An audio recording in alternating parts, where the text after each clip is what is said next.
I don't know a single kid that does not love mac and cheese. This is the recipe that we make in our house at least twice a week. It's so simple to come together. Everything just goes into my Instant Pot and then my hands are free to make the rest of dinner. Let's get started.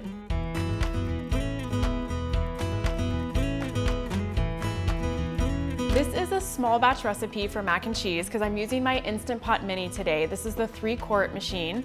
So into the Instant Pot Mini goes 1 cup, about 4 ounces of macaroni noodles. And then I add 1 cup of broth. This can be chicken broth, vegetable broth, whatever you have around. And 1 tablespoon of butter. It just makes it all nice and creamy. And then I add a 1/4 teaspoon of garlic powder. Normally when you're cooking with kids, they can detect garlic, but it just makes this taste a little more savory. I love it in here, and my daughter never complains about the garlic powder. So sprinkle that in, and we're gonna give this a little stir. And this is what you cook first, okay? So you're gonna cook with raw noodles into the Instant Pot. You're gonna do pressure cook for 5 minutes on high. So you put your lid on.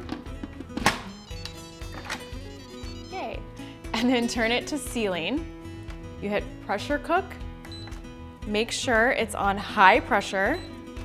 Set it to 5 minutes. And then I have the keep warm feature on. So once you set your Instant Pot, it beeps and then it starts to count down until it comes to pressure. So now that it's beeped, it's going to come all the way up to pressure and then it's gonna count down from 5 minutes.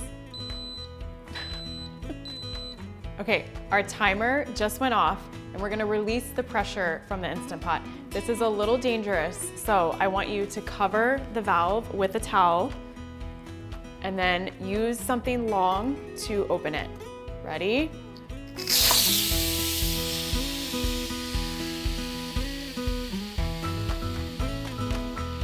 Okay, as the steam leaves, the pressure valve will drop, and you cannot open the Instant Pot until the pressure valve is completely dropped. All right, our pasta cooked perfectly in 5 minutes. We're just gonna give it a stir. And remember, we left the keep warm function on because that's what's gonna melt our cheese and make the mac and cheese nice and creamy. This is a 1/4 cup of Parmesan cheese. 4 ounces of freshly grated extra sharp cheddar. You really want to grate cheese yourself. Whenever you buy the pre-packaged grated cheese, it has kind of a floury cornstarch coating on it that prevents it from melting all the way. So if you can, grate your cheese fresh. And then 2 tablespoons of sour cream to make it nice and creamy. And that's it. This recipe doesn't need any extra salt. There's a lot of salt in the cheese, and the residual heat of the cooked pasta and the Instant Pot will melt everything together. Okay, the mac and cheese has been resting and all the cheeses have been melting. So I'm gonna give it a final stir.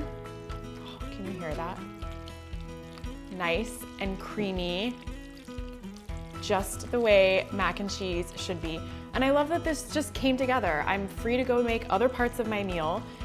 I mean, it's like 5 minutes of hands-on work. It's kind of amazing that you can put raw pasta into the Instant Pot and it cooks perfectly. I have a really hard time sharing this with my kids. This is so comforting and delicious. There's like cheese dripping down my bowl. You guys have to try this. You have to buy an Instant Pot. And the first thing you make should be this Instant Pot mac and cheese.